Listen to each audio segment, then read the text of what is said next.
Amigos televidentes, también quiero saludar a esta hora a José Vicente Haro, abogado constitucionalista, quien también nos acompaña desde la capital de Venezuela. Gracias por estar con nosotros, doctor. Buenas tardes, Carlos Eduardo. Saludos a la audiencia en Latinoamérica, el Caribe y Estados Unidos de América. Hablando de este tema, de esta nueva resolución del Ministerio de Defensa de Venezuela que permite el uso de armas mortalmente o letales en el control de manifestaciones, ya comienzan a llegar algunos mensajes de nuestros televidentes, incluso de venezolanos. Y nos dice Carlos Peña, la Constitución prohíbe el uso de armas de fuego para controlar manifestaciones. Cualquier decreto está por debajo de la Carta Magna. Los ciudadanos saben qué es lo que está pasando ahora, pero ¿cómo protegerse? Porque, doctor, ya está en vigencia esta resolución, fue publicada en Gaceta Oficial. ¿Cómo hacer para protegerse los ciudadanos que además tienen derecho a manifestar de acuerdo a lo que estipula la Carta Magna venezolana? Sí, en primer lugar hay que decir que en efecto esta resolución es violatoria del artículo 68 de la Constitución, que prohíbe expresamente el uso de armas de fuego a las fuerzas y órganos de policía a los efectos de mantener el orden público en cualquier tipo de manifestación. Y es violatoria, por lo tanto, de derechos humanos a la manifestación, a la protesta, a la libertad de expresión, por una parte. Por otra parte, sí, es verdad, está en efecto, está en Gaceta Oficial, está en vigencia, pero la Constitución claramente establece, artículo 25 de la Constitución venezolana, que toda disposición del poder público, todo acto del poder público que viole o menoscabe los derechos garantizados en la Constitución y la ley son nulos. Y las autoridades que lo ordenen y ejecuten son responsables civil, penal, administrativa, disciplinariamente y hasta militarmente por los actos que cometan. Es decir, y con esto traigo a colación una pregunta que hace rato hacías al general Salazar. Efectivamente, los funcionarios públicos tienen el deber, ante todo, de respetar la Constitución. Los órganos de la Fuerza Armada Nacional tienen el deber de respetar la Constitución y, por lo tanto, no están obligados a cumplir con esta resolución, no están obligados a acatarla, deben abstenerse de ejecutarla porque, si no, son responsables civil, penal, administrativa y hasta militarmente por esos actos, aunque reciban órdenes superiores. Los ciudadanos, frente a esto, deben actuar ejerciendo los recursos pertinentes a nivel nacional y, por supuesto, ante instancias internacionales, y por eso es importante el llamado que se ha hecho a una reunión urgente de la Organización de Estados Americanos, porque esta resolución puede considerarse una resolución, además de violatoria de la Constitución venezolana y de derechos humanos, una resolución que pone de manifiesto un problema de déficit democrático en Venezuela que amerita la revisión, pues, por la necesidad de, conformidad con la Carta Democrática Interamericana, de evaluar la posibilidad de enviar una comisión a Venezuela para que medie con el Estado venezolano sobre la necesidad de derogar o revocar esta resolución. Ese mismo artículo constitucional, el 68, José Vicente, dice, luego de en su segundo parágrafo, luego del primer punto y seguido, dice, la ley regulará la actuación de los cuerpos policiales y de seguridad en el control del orden público. Ahora le pregunto, ¿será que esa ley permite que el Ministerio de Defensa tome esa decisión?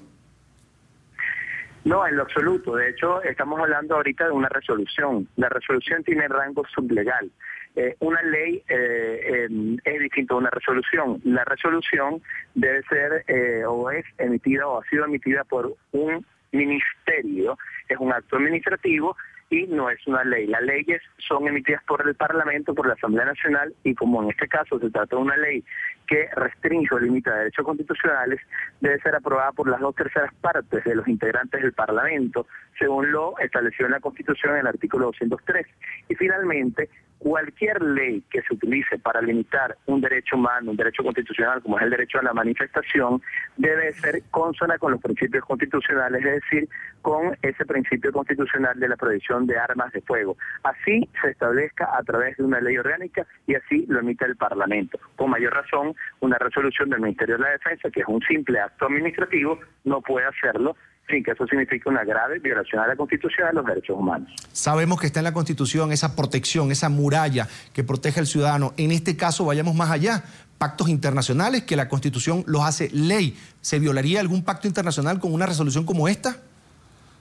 Sí, Sí, por supuesto. El artículo 23 de la Constitución venezolana hace no solo ley, sino le da rango constitucional a tratados internacionales suscritos y ratificados por Venezuela en materia de derechos humanos, como la Convención Americana de Derechos Humanos, el Pacto de Derechos Civiles y Políticos, instrumentos internacionales que consagran y establecen el derecho a la manifestación y establecen la prohibición de que el Estado utilice armas para el control de manifestaciones. Entonces, eso por mencionar solamente dos de los textos o tratados internacionales en materia de derechos humanos que efectivamente establecen esa prohibición. Aquí hay una violación, como lo hemos visto entonces, no solamente de la Constitución de Derechos Humanos, sino también de instrumentos y tratados internacionales suscritos y ratificados por Venezuela que, de conformidad con la Constitución venezolana, tienen rango constitucional, artículo 23 de la Constitución. José Vicente, fíjate lo que nos dice aquí un televidente, @Carlos Escobar. Maduro no entiende que la escasez no se resuelve reprimiendo, que el plomo y persecución violan nuestra Carta Magna, violan los derechos humanos. Tomando en cuenta que tú conoces bien la situación de Venezuela, has estado pues incluso defendiendo a personas que han sido perseguidas por el Servicio Bolivariano de Inteligencia. ¿Crees que esta situación viene precisamente por eso, como una preparación? ¿Está alistándose el gobierno ante lo que pueda ocurrir en el país? Efectivamente, es claro que aquí ya se han anunciado manifestaciones para el día 12 de febrero, que es el día que se conmemora un año desde el inicio de las protestas y las manifestaciones que comenzaron en el año 2014 y que dieron lugar lamentablemente a la muerte de 43 venezolanos y al enjuiciamiento de más de 3.000 venezolanos por manifestar o protestar, y que tienen en prisión a más de 70 venezolanos por manifestar y protestar. Y esto se está extendiendo ya, estas protestas, no solamente de carácter político, por razones políticas, por diferencias contra el gobierno, sino se está extendiendo a temas como el desabastecimiento, la escasez, las largas colas que están haciendo los venezolanos para poder adquirir sus medicamentos, y esto trae como consecuencia que exista un peligro inminente, según el gobierno venezolano, de que existan protestas y manifestaciones que afecten el orden público, y por eso es que se ha emitido esta resolución por parte del Ministerio de la Defensa. Es José Vicente Haro, abogado constitucionalista, está en Caracas, y quiero agradecer que haya atendido esta llamada de la tarde fin de semana aquí en NTN 24. Gracias a ustedes, saludos a la audiencia. Un placer, siempre bienvenido, José Vicente.